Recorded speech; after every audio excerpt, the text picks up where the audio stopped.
זה הבית שלי, אין עכשיו הבית שלי. כשתגמר השבעה, תקבלי את הבית בחזרה.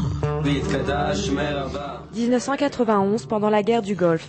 En Israël, une famille pleure la mort de l'un des siens. Comme la tradition juive l'exige, les proches se réunissent dans la maison du défunt et s'y recueillent pendant 7 jours. Les frères et sœurs, contraints de se supporter jour et nuit, la promiscuité devient de plus en plus pesante et les non-dits remontent enfin à la surface. אז אם לא תיתן לו תאבד רק אותי, גם את הכבוד הפסרה שלך תאבד. סכתוב חלאס. אתה קודם כל איך תביא ילד, אחר כך דבר איתי על כבוד. אתה Après Prendre femme, l'actrice israélienne Ronit Elkabetz passe une seconde fois derrière la caméra avec son frère Shlomi pour nous raconter dans un huis clos les tourments de la famille sur fond de traditions religieuses.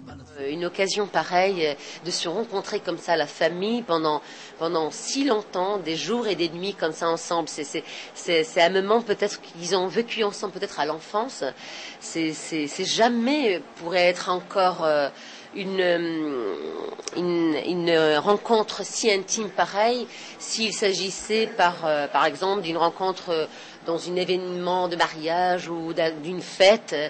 Ça aurait été 2 heures, 3 heures, 4 heures, mais jamais 7 jours et 7 nuits dormir ensemble dans le même endroit et avec des strictes avec des règles très strictes et qui obligent absolument la famille de rester l'un avec l'autre et confronter l'un l'autre d'une manière tellement intime comme jamais, quoi. C'est exceptionnel, c'est extraordinaire. À un moment donné, les secrets ne résistent plus. Et voilà, les choses comme ça arrivent et toutes les choses qu'on entraîne pendant des années, les jalousies, les histoires, les sensibilités, les douleurs comme l'humeur et le bonheur, tout, on partage tout ensemble. Et ça peut arriver que dans un endroit ou un lieu ou un événement qui nous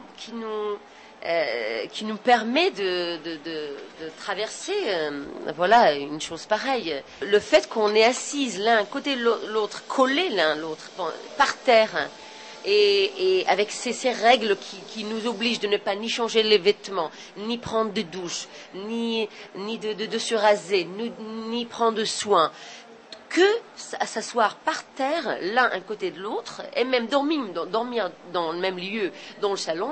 À un moment donné, même si on fait semblant que tout va bien, là la vérité elle sort au bout d'un ou 2 ou 3 jours et c'est très fort, c'est très fort.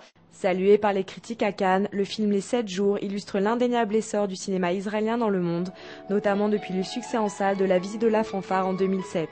Cette année, les critiques et le public se sont également emballés pour Valse avec Bachir, film d'animation sur la première guerre du Liban et le massacre de Sabra et Shatila, également en compétition à Cannes.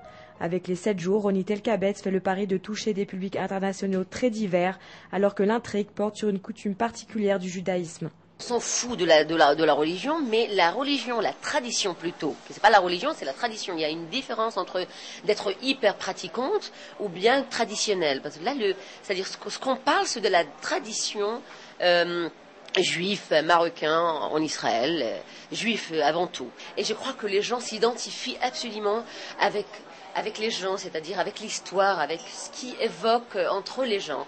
Et voilà, ça veut dire que c'est une belle réussite pour nous d'avoir écrit d'un endroit très intime de notre expérience personnelle et finalement toucher le monde d'une manière très universelle et ouverte comme ça. C'est une victoire. L'ascension de Ronit Elkabetz ne se démord pas. À l'affiche des 7 jours, elle tourne actuellement La fille du RER d'André Téchiné. Pour l'actrice israélienne en vogue, l'aventure ne fait que commencer.